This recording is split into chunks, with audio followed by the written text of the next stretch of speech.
నమస్తే. ఇన్నాళ్ళు నన్ను సపోర్ట్ చేస్తూ, ఎంకరేజ్ చేస్తూ మీ ప్రేమని నాకు అందిస్తున్న ప్రతి ఒక్కరికి కృతజ్ఞతలు. అలాగే ఈ వీడియో కూడా ఖచ్చితంగా మీకు ఉపయోగపడుతుంది. లైక్, షేర్ అండ్ సబ్స్క్రైబ్ చేసి మీ సపోర్ట్‌ని నాకు అందించండి. అలాగే ఈ వీడియో పట్ల మీకున్న అభిప్రాయాన్ని కామెంట్ సెక్షన్‌లో కామెంట్ చేసి తెలియజేయండి. ఇప్పుడు వీడియోని చూద్దాం. నమస్తే. Welcome to our channel. నేను పద్మిని. ప్రస్తుతంతో పాటు ప్రముఖ ఆధ్యాత్మికవేత్త, వాస్తు జ్యోతిష పండితులు, లలిత ఉపాసకులు, వాస్తు జ్యోతిష శిక్షణ నిపుణులు బ్రహ్మశ్రీ నానాజీ పట్నాయక్ గారు మనతో పాటు ఉన్నారు. మాట్లాడదాం సార్. నమస్తే సార్. శ్రీమాత్రే నమః. సార్, మహా సుదర్శన జయంతి రాబోతోంది. వారాహి నవరాత్రుల్లో ఉన్నాము. వారాహి నవరాత్రుల్లో చివరి రోజున సుదర్శన జయంతి జరుపుకోవటం అనేది అందరికీ తెలిసినటువంటి విషయం. అయితే సుదర్శనుడు అంటేనే చాలా చాలా పవర్ఫుల్ అనేది వింటూనే ఉంటాం. ఈ సుదర్శన హోమాలు కూడా చేసుకున్న వాళ్ళు అమ్మో ఎంత అసలు పవర్ఫుల్ అండి అని అంటుంటారు. అసలు ఏ కోరిక రీత్యా సుదర్శన హోమం జరుపుకుంటారు? సుదర్శనుడి గురించి ఒక్కసారి మీ ద్వారా. అంటే ఇప్పుడు చూడండి, మాకేమీ మంచి జరగటం లేదు, అసలు లైఫ్ లో అసలు ఏంటో మేము ఈ మధ్య ఒక్క మంచిది కూడా చేయట్లేదు అన్నప్పుడు సుదర్శన హోమం. సుదర్శనం అంటే మంచి దర్శనం. మరి ఆ చక్రానికి ఎందుకు పెట్టారు ఆ పేరు? మంచి దర్శనం ఏమిటి? ఖండిస్తుంది కదా. అంటే అక్కడ ఆ పాపం ఏదైతే ఇప్పుడు శ్రీ మహావిష్ణువు ఎవరిని ఖండిస్తున్నాడు? ఆయన ఏదైతే రాక్షస జన్మలు ఎత్తారో వాళ్ళు ఏదైతే ఆ కృత్యాలు చేస్తున్నారో అక్కడికైతే ఖండిస్తుంది. అంటే ఇంకొంచెం ఎక్కువ పాపం పెంచుకోకుండా అక్కడికి స్టార్ట్ చేస్తుంది.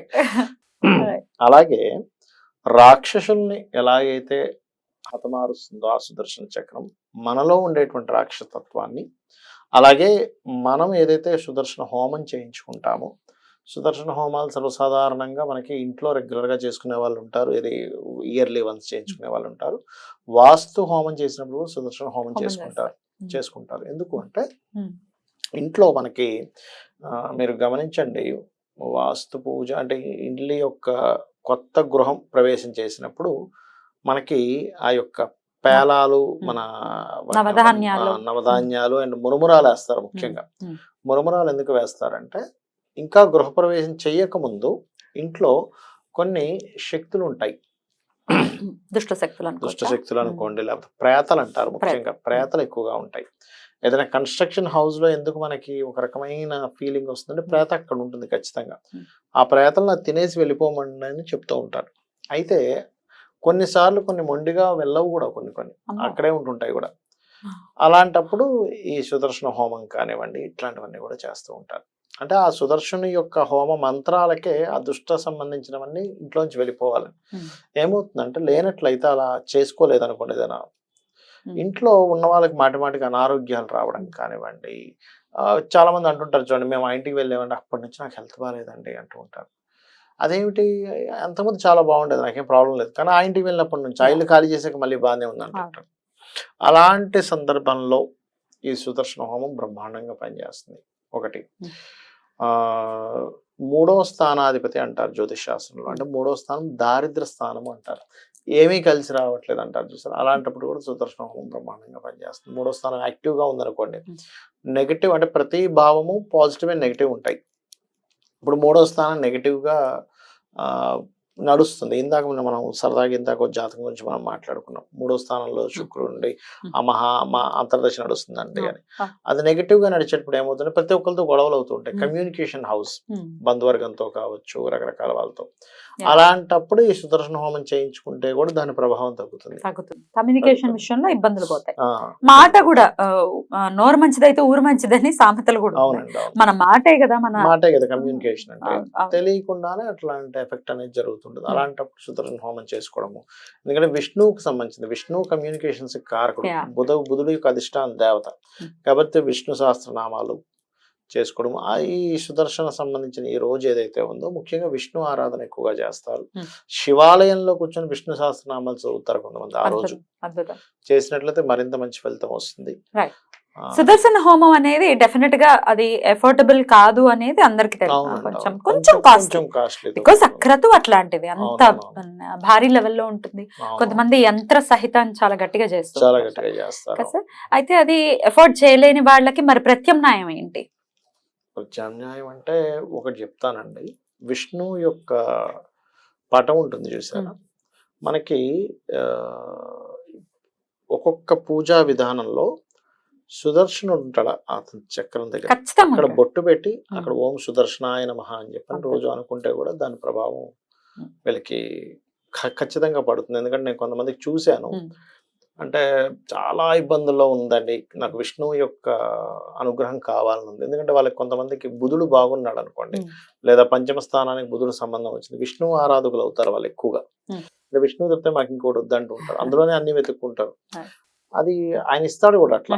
మీరు లలిత అమ్మవార్లు అన్ని వెతుక్కుంటూ ఆవిడే చూసుకుంటుందంటే ఆవిడే చూసుకుంటుంది, విష్ణువులు అన్ని వెతుక్కుంటూ విష్ణువే కావాలంటే ఆయనే చూసుకుంటాడు, శివుడు అనుకుంటే ఆయనే చూసుకుంటాడు, అందులో డౌట్ ఏం లేదు. అయితే అలా అనుకునే వాళ్ళకి నేను చాలా మందికి సజెస్ట్ చేసేవాడిని అట్లా.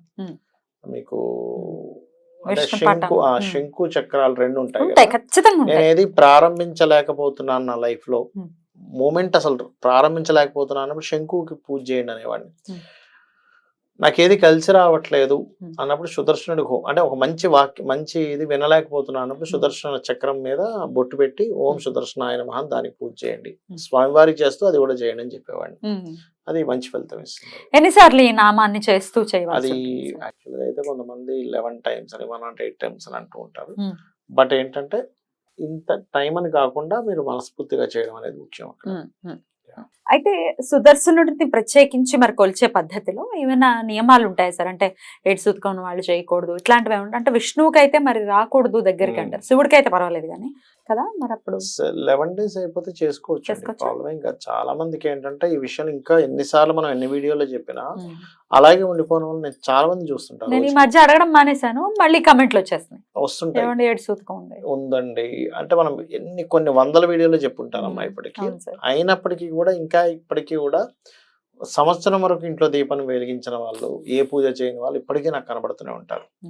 వాళ్ళకి మళ్ళీ లేదమ్మా 11th day ఎందుకు గుడికి వెళ్తాం, మనము గుళ్ళో ఎందుకు నిద్రించమంటారు, మనం ఎందుకు వస్తాము, ఇది అర్థం చేసుకోండి, దీపం వెలిగించకుండా ఉండకండి అంటాం. అలాగే ఈ సుదర్శనుడికి సంబంధించినటువంటిది ఏదైతే పూజ ఉందో ఇది చేసుకోవచ్చు, హోమం లాంటివి చేయకూడదు మళ్ళీ.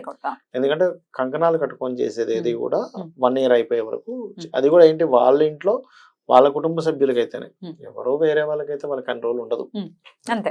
Right sir. సో అది చేసుకుంటే రైట్ సార్. అయితే ఈ సుదర్శనుడి పూజ చేసుకోమన్నారు కదా, ఎన్ని రోజులు చేయమంటారు ఇట్లా బొట్టు పెట్టుకుని స్వామికి? ఎన్ని రోజులు చేయాలి? ఇక్కడ ఏంటంటే అమాస మనం ఎందుకు చేస్తున్నాము, మనకు ఒక మంచి జరగాలని. ఇక్కడ మనకి ఎందుకు మంచి జరగట్లేదు, పూర్వజన్మలో చేసిన కర్మ ఉంది కాబట్టి అది అడ్డుపడుతుంది. అది ఎంత ఉంది అనేది మనకు తెలియదు, అది ఎన్ని జన్మలది ఉందా ఎంత ఉంది అనేది. చేస్తూ వెళ్ళడమే, చేస్తూ వెళ్తూ ఉంటే మీరు ఎంత నిష్టగా చేస్తూ ఉంటే మీకు మూమెంట్స్ అర్థమవుతాయి, శుభశకునాలు కనిపిస్తూ ఉంటాయి. అంటే మంచి స్వప్నం రావడము, కొన్ని శుభవార్తలు వినడము, దెన్ మనం అర్థం చేసుకున్నాం ఓకే ఇక్కడ నుంచి మనకి ఒక మంచి టైం స్టార్ట్ అయింది అనమాట. అప్పటిదాకా మాత్రం చేస్తూ ఉండాలి. ఏ సంకల్పంతో అయితే చేస్తున్నారో ఆ సంకల్పం నెరవేరే వరకు చేయాలి. ఎప్పుడు మొదలు పెట్టమంటారు? ఇదే ఈ రోజుతోనే మొదలు పెట్టుకోవచ్చు, ఈ రోజుతో మొదలు పెట్టుకోవచ్చు. జయంతిగా. ఎగ్జాక్ట్లీ. Right sir. కవచంలా మారాలి అని మనస్ఫూర్తిగా కోరుకుంటూ కృతజ్ఞతలు సార్. నమస్కారం. శ్రీమాత్రే నమః.